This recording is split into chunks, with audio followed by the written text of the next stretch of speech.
రమణీయ సంజీవనానికి స్వాగతం. ఓ రోజు కాలేజీ కుర్రాళ్ళంతా కూడా అంటే ఆ కాలేజీకి దగ్గరగా ఏదో పెద్ద హోటల్, అది సిటీలో నెంబర్ 1 హోటలే.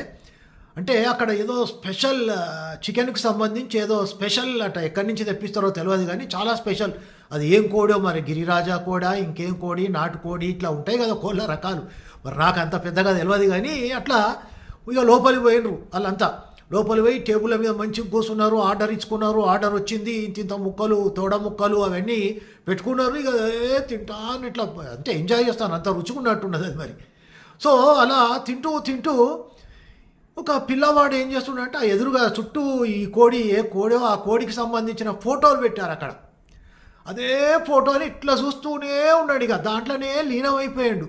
అంటే ఆయన మనసులో అనుకుంటాడట, బా ఎంత రుచిగా ఉన్నది నీ కర్రీ అని ఇట్లా అనుకుంటే ఉన్నట్టుండి ఆ కోడి మాట్లాడడం స్టార్ట్ చేసింది.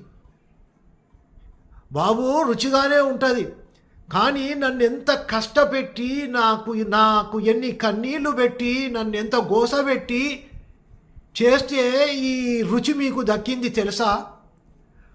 నన్ను మా యజమాని నుండి చల్లగా చూసుకునేది, అక్కడ చుట్టూ పరదలు వేసుకొని మంచిగా ఫ్యాన్లు పెట్టి తిండి పెట్టి అన్నీ పెడితే అక్కడి నుంచి నన్ను బలవంతంగా వద్దు వద్దు వద్దు అంటే లాక్కొచ్చిండ్రయ్యా, లాక్కొచ్చిండ్రు.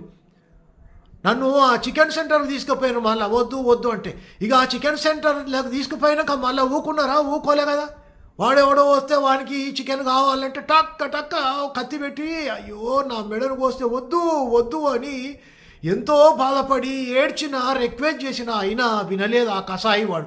టక్కున కొట్టేసిండు నా మెడను. ఇంకా ఏముంది, బూరంతా వీకుతుంటే ఎంత బాధ అనుభవించారో మీకేం తెలుసు బాబు. బూరంతా వీకిరి, పీకినోళ్ళు కాకుండా ఇంకా దాన్ని మళ్ళా కాల్చిర్రు అంతా, నా చర్మాన్నంతా కాల్చి వద్దు వద్దు అన్న వినకుండా మళ్ళీ ఆ కసాయి వాడు కత్తితో నన్ను ముక్కలు ముక్కలు ముక్కలుగా చేసి నన్ను ఆ ఇంటి ఆయన ఎవరో చికెన్కి వచ్చిన ఆయనకు అప్పచెప్పిండిగా.